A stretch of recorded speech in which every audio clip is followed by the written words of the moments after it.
Hello there! Welcome to the process video of my self-embrace watercolor drawing.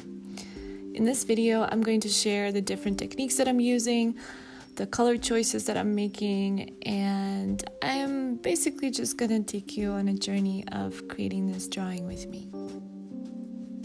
I didn't have any plan before making this drawing, and this is quite usual for me. I don't really have any big visions of what I want to create. It's usually that I have some kind of feeling or desire that I just want to draw. So I usually feel into the moment, whatever I'm feeling, whatever emotions are running through me, and I check in with what would be really good to draw in this moment. And then I usually look for reference images. In this case, I think I just had a desire to draw something with watercolor, and also to continue the theme of self-love and self-hugging that I've been exploring quite deeply with my tattoo designs and different drawings during this time. So in this case, I took some photos of myself that you can see here, and I used them as reference. I often search for photos online for my reference, and I'm gonna share that more with you in other videos where that happens. But in this one, it's actually quite exciting that I got to use my own photos. I also attached the reference photos down below, and I would really encourage you to open them on your desktop or maybe on your phone and have them close to the video so you can go back and forth and compare the process of the drawing with the reference photos. So I'm first making a rough sketch of the shapes of the body. Here I'm using a 6B pencil. There isn't any specific preference for this pencil. It was just the first pencil that I found by hand, and I think it ended up being good because it's soft and it was easier to erase. And because I knew that this drawing would be watercolor, there isn't much focus on making the pencil drawing very stylized. I'm really just looking for proportions and different shapes and trying to make it look similar to the original photo.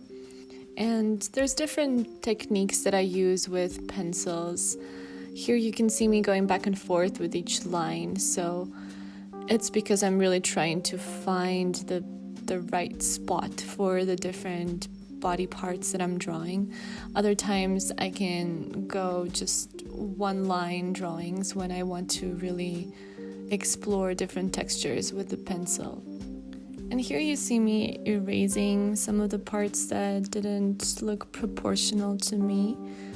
I'm using an electric eraser, and I cannot really tell you the brand right now because this was just a very rare luxury occasion of finding this eraser back home where I grew up and I rarely visit. So I usually just use a normal eraser for this.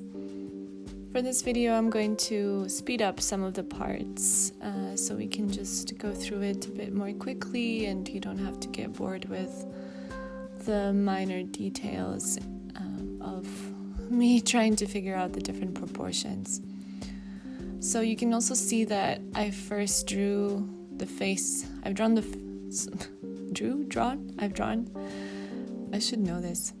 I've drawn the face and the arms in one way, and then as I was making the hand, I realized that the proportion of the face and the face features and the upper arm were not really proportional, so I erased what I made and I started over.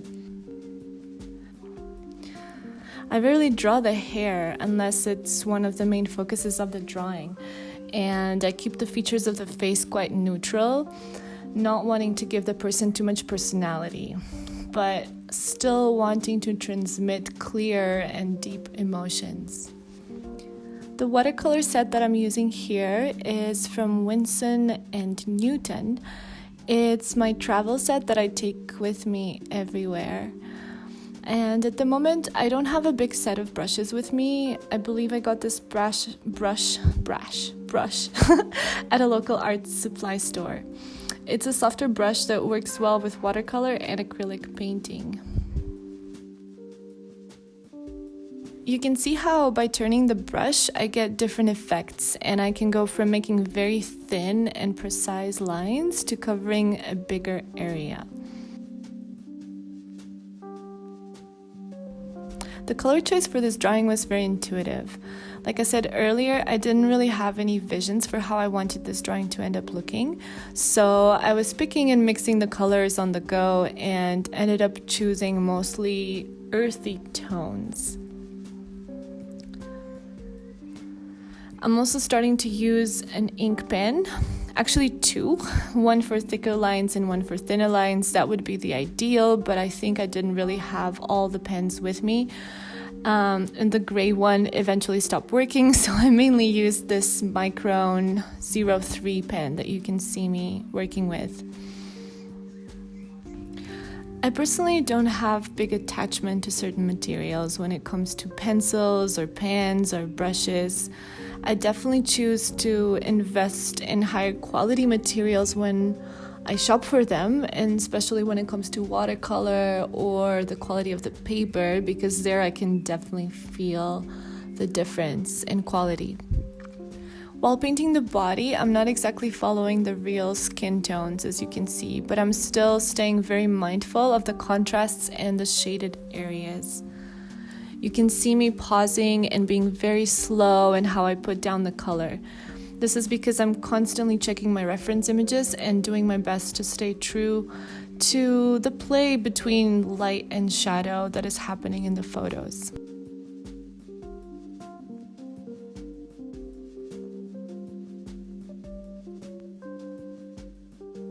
So you can see that I'm first laying down the darker areas of the skin and slowly building them up by adding more water to the brush and making lighter and lighter tones.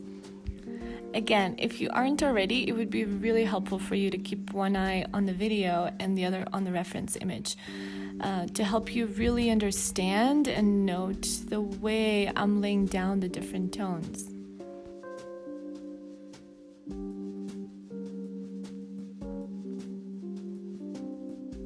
There are many ways of building tones in watercolor.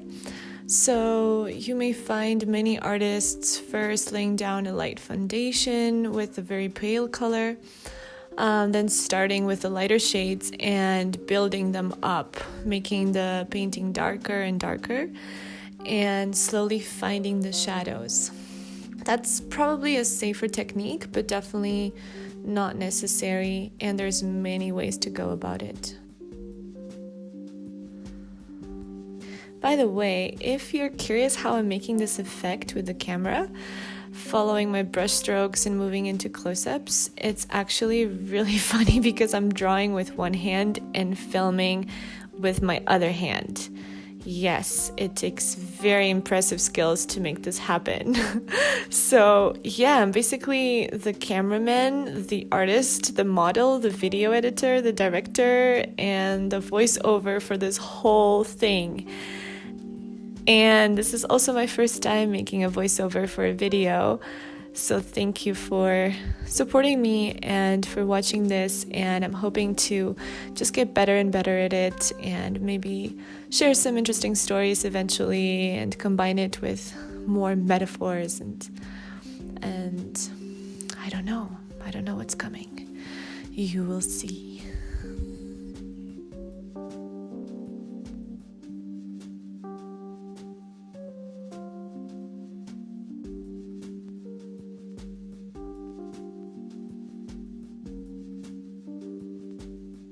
I go back and forth between using watercolor and pen in this drawing, using lines to give more shape to the body, not just by outlining it, but also accentuating some of the forms with my beloved oval shapes that you see in almost all of my work.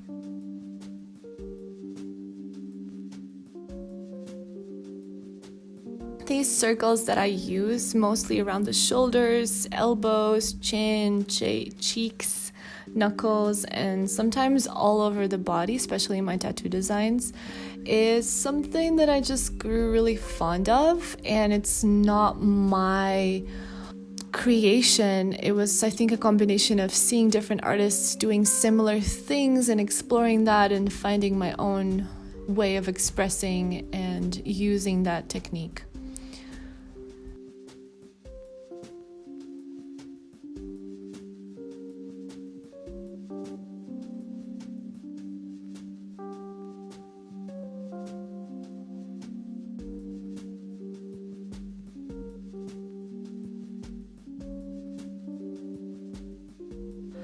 Unfortunately, in this video I didn't film the way I'm mixing the colors in the palette and how I'm getting these different shades, but you can notice that I'm creating different shades of brown. Some have a more greenish tone and others a warmer, more reddish tone. And now I'm using a more yellow tone, and soon I'll be giving the final touches with a more pink tone.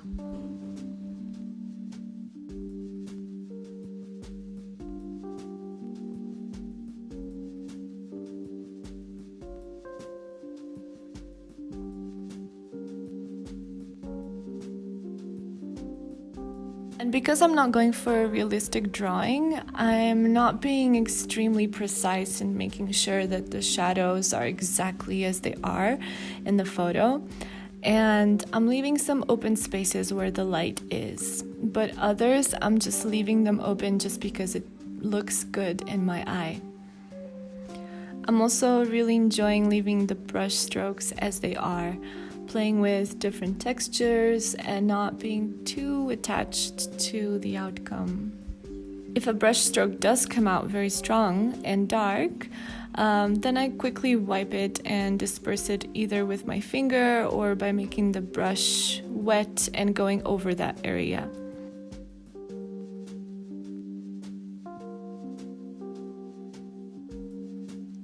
The fact that I chose to only paint half of the background and leave the other side open works well with how the light is hitting the body. If you can see that the light is coming from your right, making the left side darker. And there seems to be another light source that is creating a bright outline on the tattooed arm and the shoulder, which works well in contrast to this dark background that I chose. The other side of the body, however, because it's in shadow, I created a stronger contrast by just leaving the background plain white. And I could have painted this side of the background with a lighter color, but I think I just wanted to explore with leaving the white of the paper.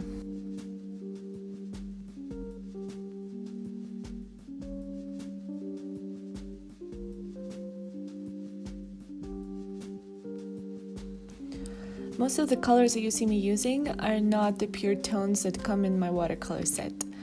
I usually prefer to make the colors a little bit more dull and less saturated, so I mix them together using color theory combinations to create the colors that I'm looking for. And there are certain colors that I use more often than others. It's mostly about preference, but also about the different feelings that certain colors tend to evoke in our bodies. For this piece, I was looking to create a soft, earthy, and a little bit mysterious ambience. So I'm using quite a monochromatic palette. And I'm not going for very bright and vibrant colors because that would give a totally different feeling. So the pink that you see, that you will see that I'm using to finish the last details is probably the brightest color, but still very soft and pastel-like.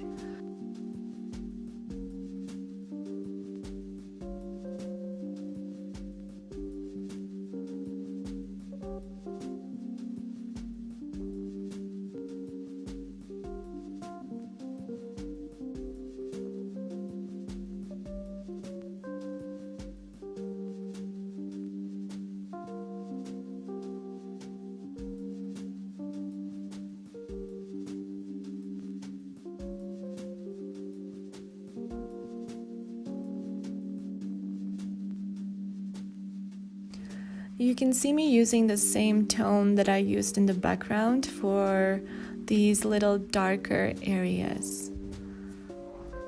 I often enjoy using some of the colors from the background in the foreground, but just in a few key areas so that there's a connection but still a clear differentiation. differentiation.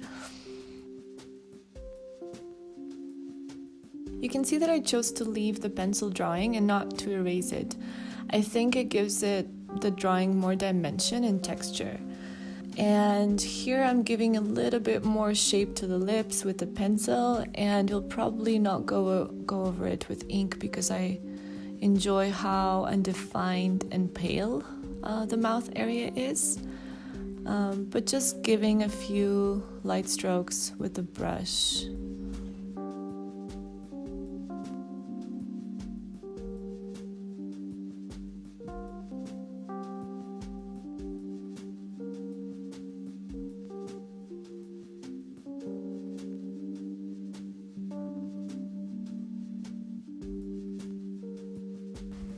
This other brush that I'm using is one of my favorite brushes that I've used for many years, and now unfortunately it's broken. But it's a brush that can be filled with water and squeezed to create more or less wetness. And it's really perfect for traveling and for drawing outside. I cannot really tell you the brand right now. And I know that they're not available in all of the art supply stores, but if you go to a store and just ask for a brush that can be filled with water, you might be able to find one.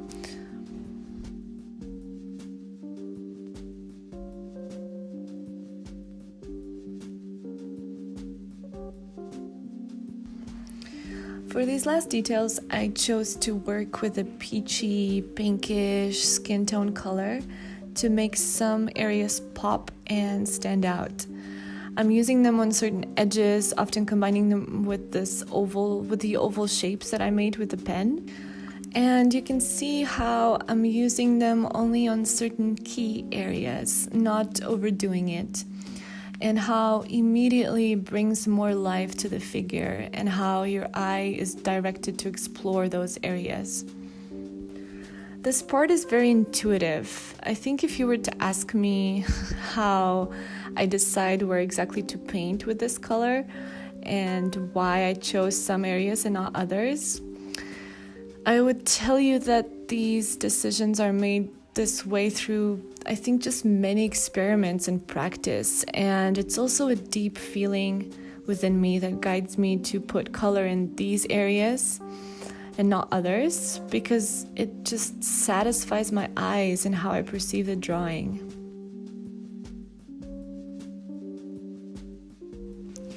So maybe you would choose to paint with this pink in completely different areas, and that would also work and give a different feel to the finished drawing.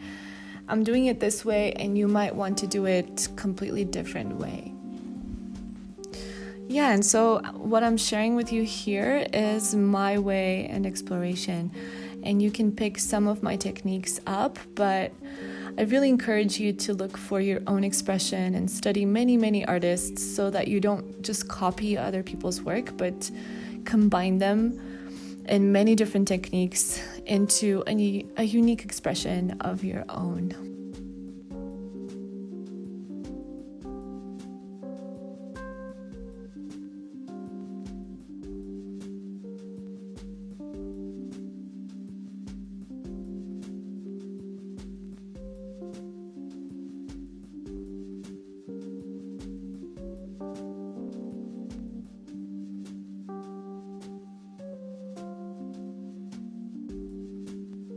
So I've added the last few touches and it is now complete.